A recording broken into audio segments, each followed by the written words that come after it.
Hi, today we have a problem from the NCERT, the plus 2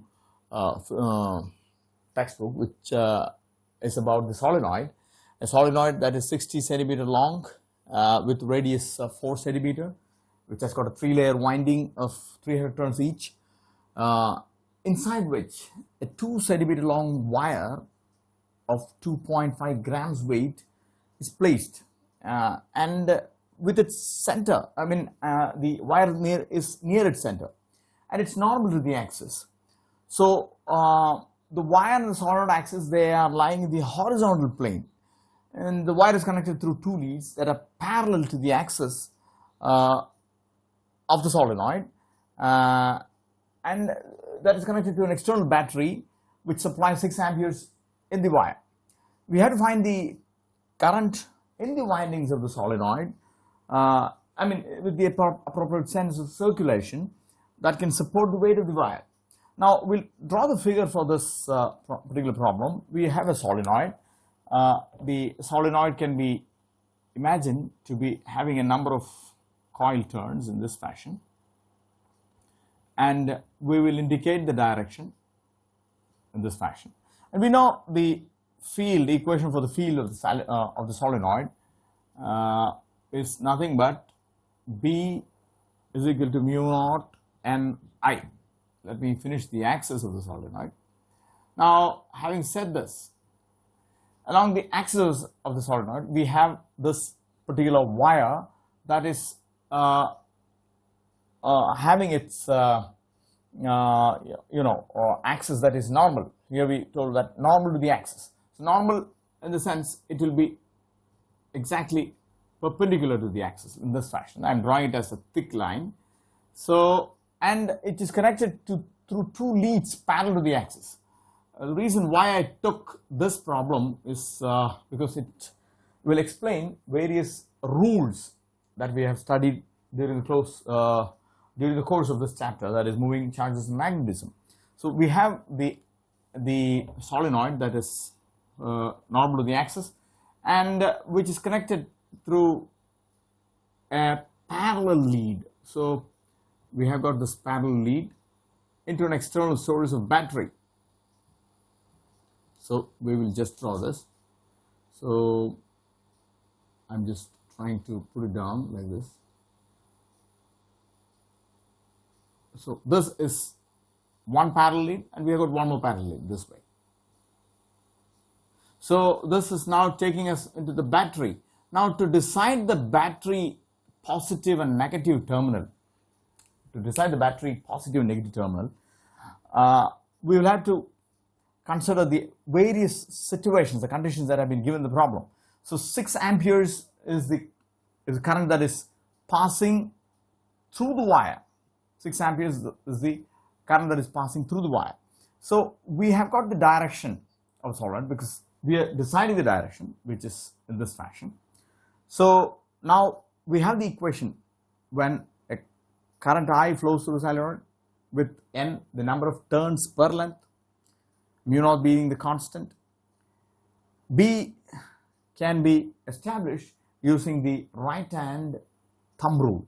Now if I am going to curl my right hand fingers in such a way that it is in line with the direction of the current which I am indicating the solenoid, I'll take it this way. So you can see my fingers curl, and the extended thumb will give me the direction of the field. So the field direction, let me indicate it here clearly. This is the field direction, vector B, showing you the field direction in the direction of the thumb which I showed you. Now we will establish that. Therefore, B is equal to 4 pi into 10 power minus n, we know the value of mu, into n. It's nothing but we have got 3 layers of winding of 300 turns each.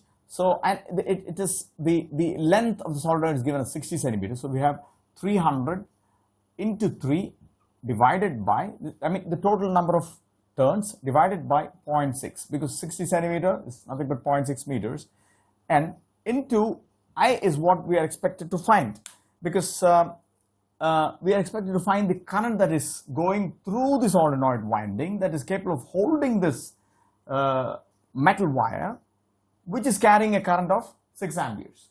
So the metal wire, when it is there inside the solenoid, whose weight will always be acting downwards. So we know the weight is nothing but W is equal to mg, the mass of the wire, that is given as 2.5 grams, and the acceleration due to gravity, which will be acting downwards. So let this equation be there. Now we also know that when we are placing a current carrying conductor in the magnetic field, it experiences a force, and that force is given by F is equal to I L cross B. So expanding this, we have I L B sine theta. Now it's very clear that they have told the axis of the solenoid and the wire, they are at right angles. So theta is 90 degrees, so that vanishes. Now the current through the wire is what we will refer as hereinafter as IW, and LW will be the length of the wire and multiplied by the field, which is nothing but because of the solenoid which we have evaluated here with this expression. So into B sine, here we already translate that theta is equal to 90 degree based on the axis of the wire and the axis of the solenoid. So L into B, which I am going to substitute here as 4 pi into 10 power minus 7 into 300 into 3 divided by 0.6 into I, which is the current that is going through the solenoid wire, which we have to find out. Now as I told you, F is equal to IW, LW, 4 pi, in place of B we have 4 pi 10 power minus 7 and the values which we established earlier. So IW we already know, which is nothing but is equal to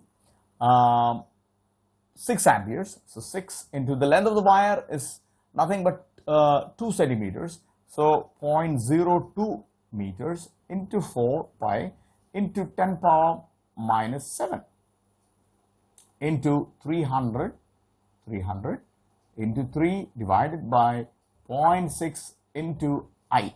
I is what we are expecting to find. So we will label it as IS, I through the solenoid. Now this is the force, and this force we have to establish, as I told you at the beginning, we have to establish the direction of the current that is going through the wire in order to balance the force which will be acting on the wire because of the field and the current passing through it, and the weight of the wire. So we know the weight of the wire that is acting downwards. So to balance that weight, we have to have a force upwards. So for this we have, as far as the current carrying conductor that is placed in a magnetic field, we have Fleming's left-hand rule. So Fleming's left-hand rule, I mean the force experienced by a current carrying conductor that is placed in a magnetic field precisely. So the magnetic field direction we have indicated by this arrow graph, with this arrow towards the left. We have the forefinger as per the Fleming's left-hand rule, forefinger in the direction of the field, okay?